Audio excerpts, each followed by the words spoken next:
Esther, I'd like to give people a look behind the scenes. So I have a few questions for you about how you came to create Happy Days. Is that all right? Yes, of course. That's fine. Thanks. What were your initial thoughts when you were asked to make a painting to raise funds for refugee support?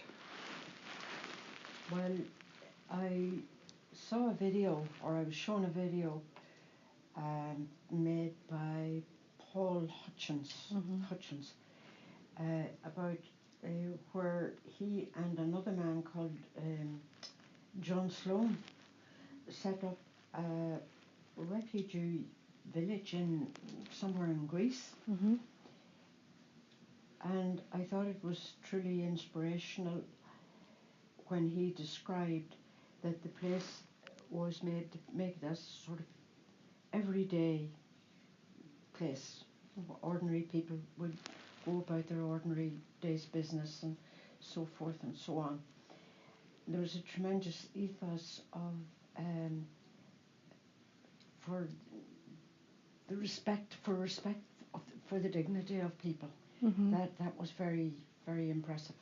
Mm-hmm. So because of that, I wondered, in what way it made me want to help. Mm-hmm. I didn't seriously then would I make a painting. We could auction it or raffle it or something like that, to raise money. Mm-hmm. So that's what I've done, and I set about and made this painting, which is called Happy Days. Well, I really like that title. I love that title, actually. And when I look at the painting, I see that it has quite a dreamy quality.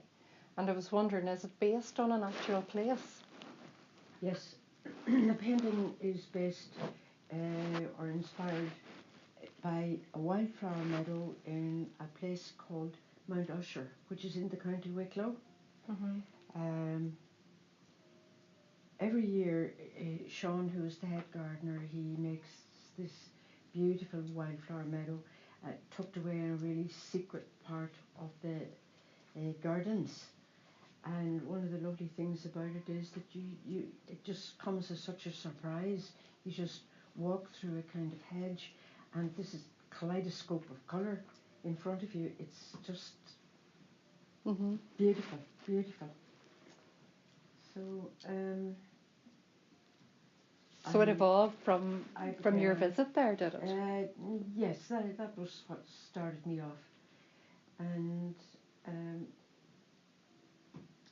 I went then on a very, very hot day in July. I went to make masses of sketches and drawings and notes and all that sort of thing, as all artists do, because this, in actual fact, the viewer never sees this stuff, but this is 50% of the final painting.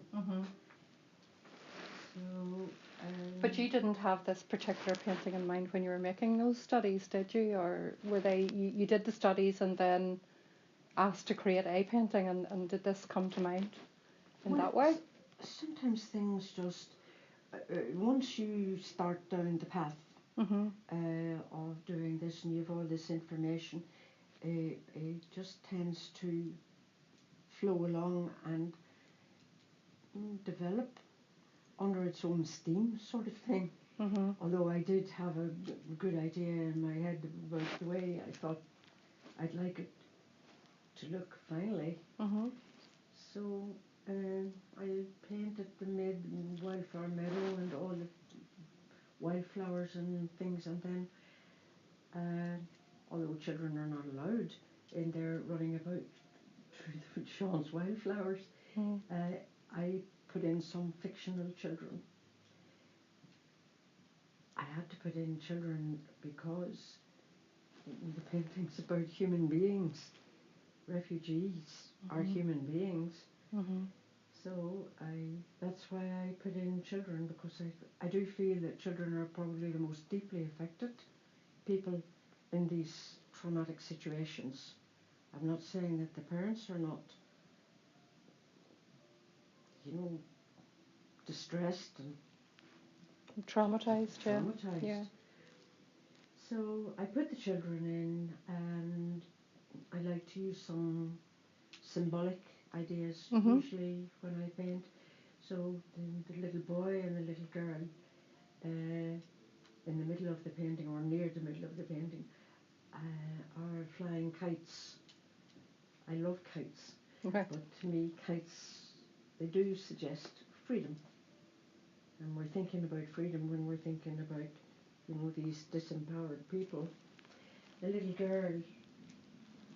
girl is called Margaret.